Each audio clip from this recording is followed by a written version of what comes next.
Hello everybody and welcome back to my mutual exchange journey. So this was the carpet in my bedroom when we first moved in. The smell was unbelievable. There was dried up feces and urine in it, and I had no other option but to put my things in because we had nowhere else to go. As bad as this carpet was, the flooring underneath was 10 times worse. The housing were refusing to help change the flooring or at least change the wooden flooring underneath, because everything throughout this property had years of dried up urine in the carpets, which went through to the wooden flooring underneath. When we moved in, we didn't have any other option but to put our things anywhere else. We had to move in the way it was. I didn't know when I viewed the property that it was in this state. And the state that it was in, I was made to believe that the housing association, the previous tenant, would deep clean and get rid of all her rubbish. But the previous tenant and my housing association went back on the written and signed agreement.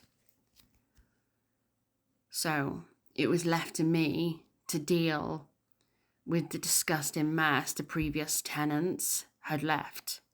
Yes, it's not nice to live in a house where you're living in a house where there's so much dirt and smells, but we've scrubbed and deep cleaned and made do with what we've got until we're able to afford to replace it.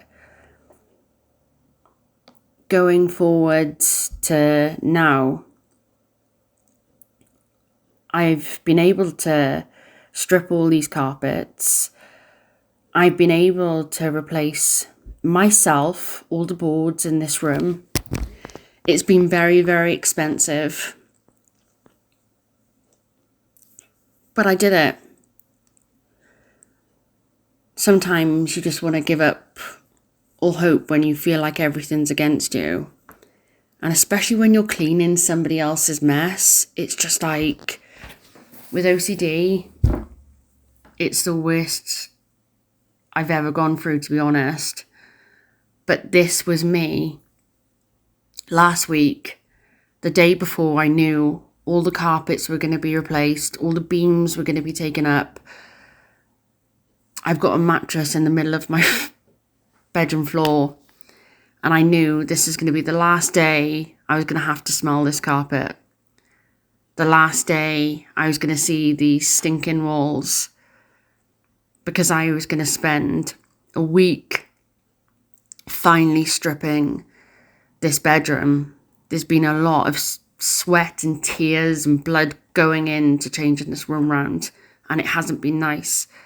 It's been absolutely disgusting to do this room. This was the worst room in the house, I would say. But you know what? I'm not going to give up. I don't give up easily. I really, really don't. You'll get to know that about me. But what I will do is do whatever I can to stop this from happening to other people. The previous tenants in this house really did want, so bad on this house. And they played the system really, really well. The things I've learned about the previous tenants, I wish I knew before, but I didn't. But this happens every day.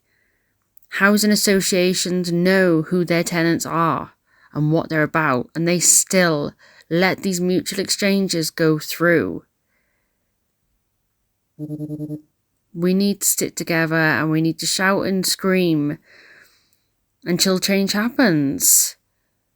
Because if not, we're all going to be expected to live in mould and damp houses and be poorly, because the housing association isn't going to care. The council isn't going to care. So we have to. The system really, really needs to change. When we're being told by the housing association, if agreements are signed, all this work is going to be done, that work needs to be done. We can't constantly just be expected to live like this.